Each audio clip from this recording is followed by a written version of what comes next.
कोई भी बाइक हो, बाइकर कोई भी हो, बाइक कौन सी भी हो, रिस्पेक्ट सबके लिए बराबर होती है। ऐसा नहीं है कि किसी के पास सुपर बाइक है तो उसकी ज़्यादा रिस्पेक्ट है, अब किसी के पास नहीं है तो उसकी रिस्पेक्ट कम है, क्योंकि हर किसी का टाइम आता है गाइस, आपको भी पता है। भाई देवी हमें सुबह वापस यहाँ से निकलना है इसी रोड से, तो सुबह बहुत ज़्यादा ट्रैफिक मिलने वाला है हमें, क्योंकि सुबह के टाइम पे काफ़ी ज़्यादा पब्लिक होती है और ट्रैफिक आपको बहुत ज़्यादा मिलने वाला है। अब यहाँ मुझे रुकना पड़ेगा, आगे रास्ता नहीं है। मैं लैपटॉप वगैरह है बैग में तो काफ़ी ज़्यादा भारी सा हो गया है, क्योंकि इसमें एक तो बिल्कुल लीन होकर झुक के चलाओ, ऐसे आगे ऊपर से पीछे वेट हो अगर तो बिल्कुल शोल्डर्स में दर्द हो जाता है यार। जब मैंने नई नई बाइक ली थी तो मैं ये सोच, ओ भाई साहब बातों में तो पता ही नहीं चला कि बाइक कब 4000 किलोमीटर पार हो गई है।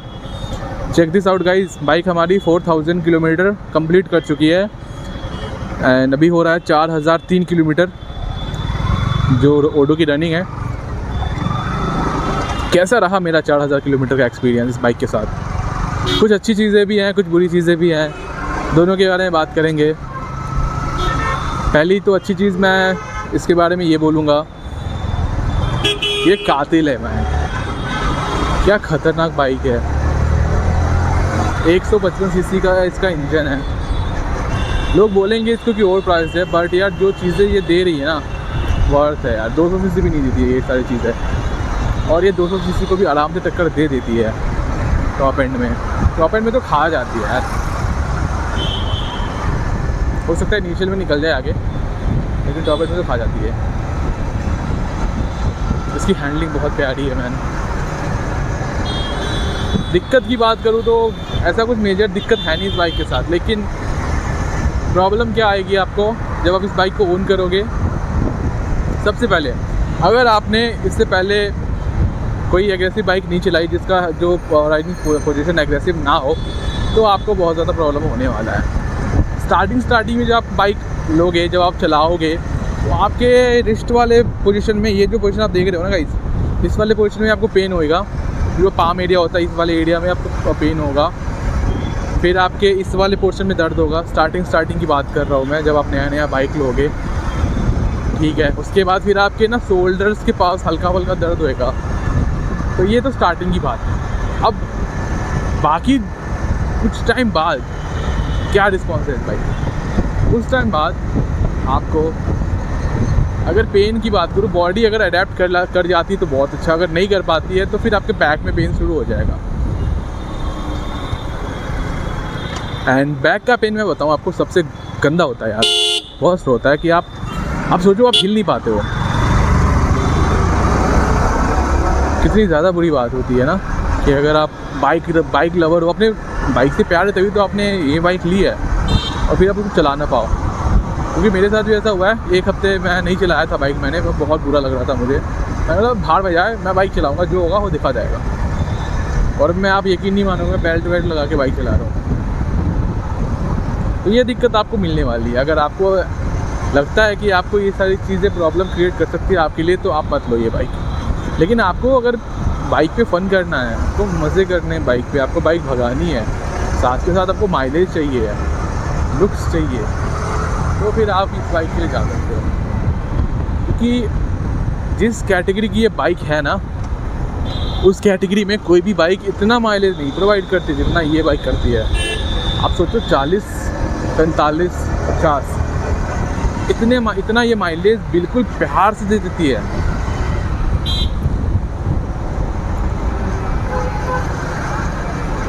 और वाइब्रेशन तो कहीं नहीं। इसको आप दिन भर आप फुल थ्रॉटल आप चलाओ, कोई दिक्कत नहीं, कहीं से कुछ हिट नहीं होगा, कोई वाइब्रेशन नहीं फील होगा। तो इस बाइक की खासियत है।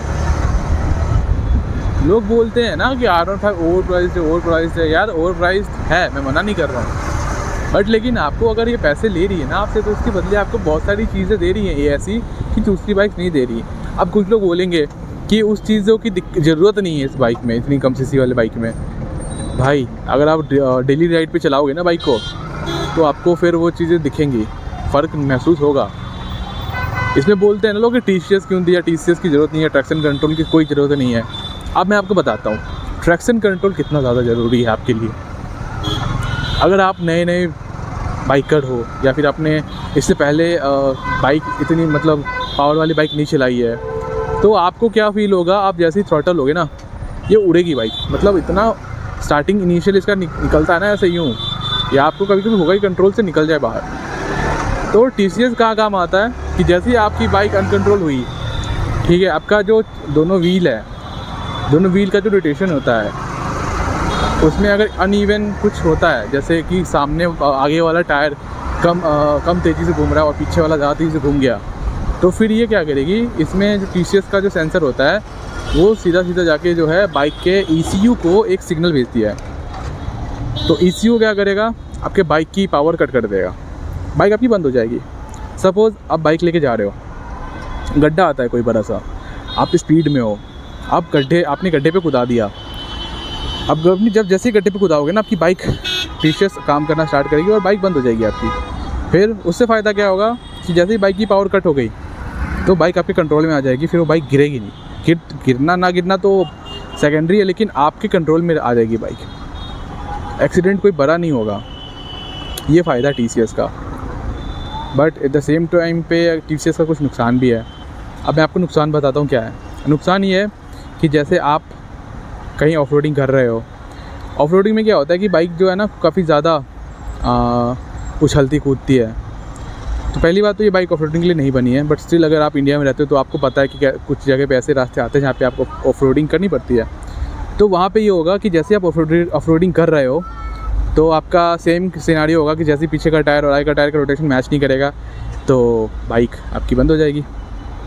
तो उस केस में आपके पास ऑप्शन ये है कि आप TCS को ऑफ कर सकते हो, जो कि आपको ऑप्शन देता है यामा।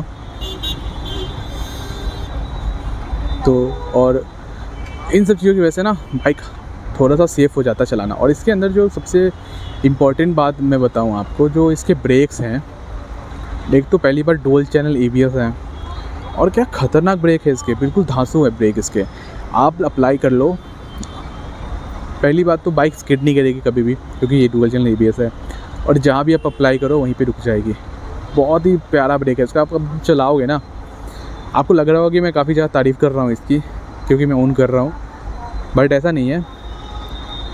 ये फीडबैक मैं बिल्कुल न्यूट्रल वे में दे रहा हूँ। जब आप बाइक चलाओगे ना तो आपको ये डिफरेंस फील होगा, फिर आप बोलोगे कि हाँ मैं सही बोल रहा था। बस इस बाइक की सबसे बड़ी कमी एक यही है कि अगर एक बाइक एक बार गिरी तो आपको अच्छा खासा नुकसान हो जाएगा, क्योंकि इसके फेयरिंग्स वगैरह जो हैं, वो तो कौन सी भी बाइक ले लो फेयरिंग्स वाले, तो गिरने पे तो काम ख़त्म नहीं हो जाएगा उसका। लेकिन वैसे बिल्ड क्वालिटी अच्छी है इसकी। एक बार गिरी थी बाइक मेरे से ये, बट कुछ हुआ नहीं था। दूसरी चीज़ इस बाइक में सबसे बेकार, तो मैं एक ही बात को बोलूँगा जो हमेशा से बोलूँगा मैं, इसकी जो राइडिंग पोजीशन है ना वो बहुत ही बेकार लगती है मुझे।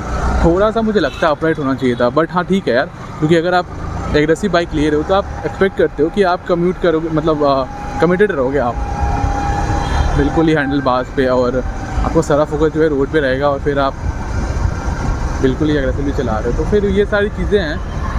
तो हर सिक्के के दो पहलू होते हैं, तो इसका भी कुछ इस टाइप से ही है। अगर कुछ चीज़ें अच्छी हैं तो सेम टाइम पे वो चीज़ बुरी भी है, कुछ चीज़ें बुरी लगती हैं तो कुछ पॉइंट ऑफ टाइम पे वो अच्छी भी लगती है। जैसा कि भी आप हैंडलिंग की बात मैं हमेशा करता हूँ कि मुझे बहुत प्यारी हैंडलिंग इसकी महसूस होती है। तो हैंडलिंग इसलिए अच्छी है क्योंकि बिल्कुल अग्रेसिव है ये। अगर एग्रेसिव ना होती, अपराइट होती, तो फिर शायद इसकी हैंडलिंग उतनी अच्छी नहीं होती जितनी अभी है। तो अपने ऊपर है गाइस, अगर आपको चाहिए कि आपको बिल्कुल एग्रेसिव बाइक चाहिए जिसपे आप बैठ के आराम से आप कहीं निकल जाओ, जिसकी हैंडलिंग आपको लगे कि हाँ ठीक है बहुत सेक्सी है, ट्रैफिक में आराम से निकल जा रहे हो, और जहाँ भी आप खड़ी करो 4 लोग देखे, तो फिर तो भाई साहब ये बाइक आपके लिए है। बट लेकिन आप बोलो कि नहीं भाई मुझे कंफर्ट चाहिए, तो बड़ा नो है मेरी तरफ से, कैपिटल लेटर्स में NO, नो मत लो। फिर अगर आपको कंफर्ट चाहिए तो बिल्कुल भी मत लो, कंफर्ट बिल्कुल भी नहीं मिलेगा आपको, 1% कंफर्ट नहीं मिलेगा। सो अगर आप सोच रहे हो कि नहीं मैं चलो मैनेज कर लूँगा कंफर्ट से, चलो मैं थोड़ा सा कॉम्प्रोमाइज़ कर सकता हूँ, ले लो, आप आंख बंद करके ले सकते हो। इंजन के मामले में कभी कोई दिक्कत नहीं आने वाली, क्योंकि यामा जाना इसलिए जाता है, जो इसका इंजन है वो सबसे बेस्ट इंजन है।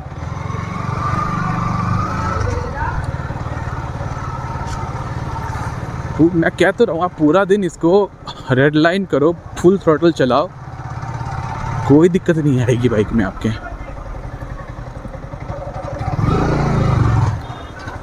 बहुत सारी बाइकें हैं ऐसी कि अगर आप 1 घंटा चला लो फुल थ्रॉटल तो ऐसा लगेगा कि अरे यार ये क्या साउंड आ रहा है, ये क्या बेकार सा हीट कर रहा है बाइक, ये वो। ये चीज़ इसके साथ नहीं होने वाला आपको।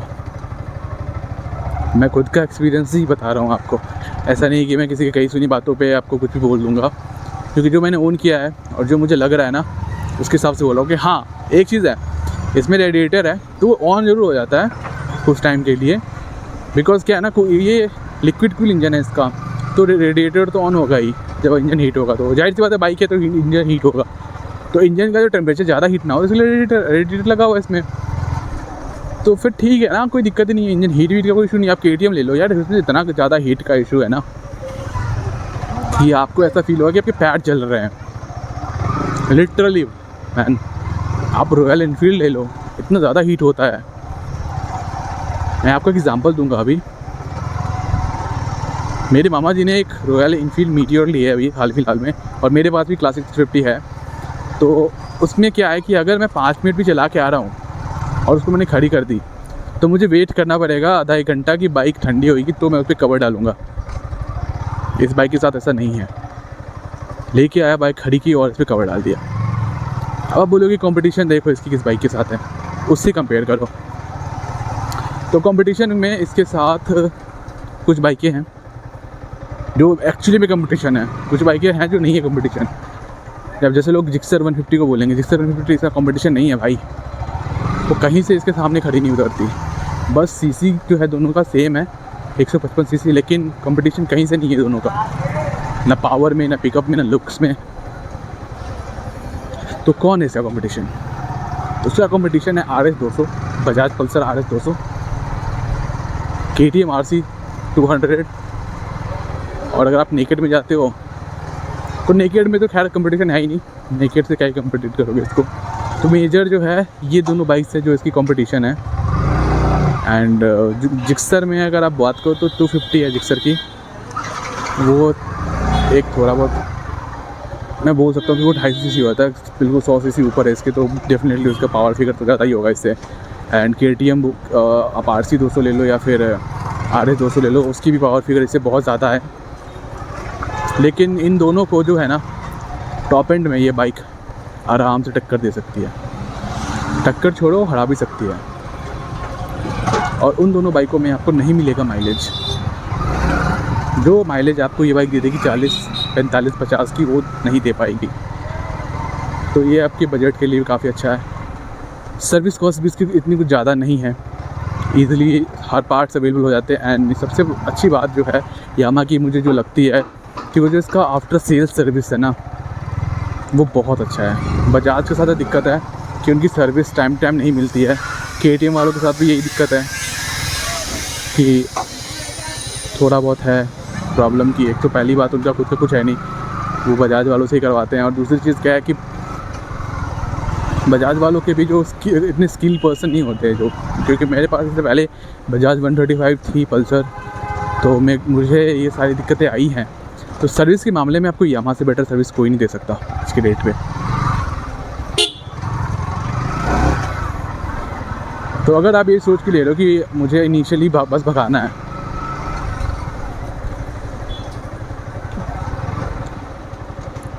तो तीनों बाइक ऑलमोस्ट सेम है। थोड़ा बहुत 19-20 का फ़र्क है जो कि ज़्यादा मेजर पार्ट नहीं है। मेजर पार्ट क्या है फिर? मेजर पार्ट ये है कि अगर आपको ऑन पेपर चाहिए कि सीसी मुझे 200 सीसी चाहिए, तो फिर आप RC या RS पे जा सकते हो। या फिर जो सबसे बड़ा इम्पोर्टेंट पार्ट है इन तीनों बाइकों में, जो कंपटीशन है जिसमें कहीं ना कहीं RS निकलती है आगे, वो है उसकी सीटिंग पोजीशन। सीटिंग पोजीशन जो है RS की सबसे बढ़िया है यार, बिल्कुल ही अपराइट सा है, उसमें कंफर्टेबल सा स्पोर्ट टूर टाइप की बाइक है वो। आराम से उसको आप टूर पे लेके जा सकते हो कहीं भी। RC और R1 से दिक्कत ये कि आप इसको टूर पे लेके नहीं जा सकते। कहीं आपको लॉन्ग ट्रैवल जाना है, पहाड़ों में जाना है, तो इसको आप लेके नहीं जा पाओगे। और तो लेके जाने वाले जाते हैं, बट आपको होने वाली दिक्कत। तो वीडियो करता है यहीं पे एंड। उम्मीद करता हूँ आपको ये वीडियो पसंद आया हो। अगर आपने ये वीडियो एंजॉय किया है तो please do subscribe to your channel video को ज़्यादा से ज़्यादा लाइक करें, शेयर करें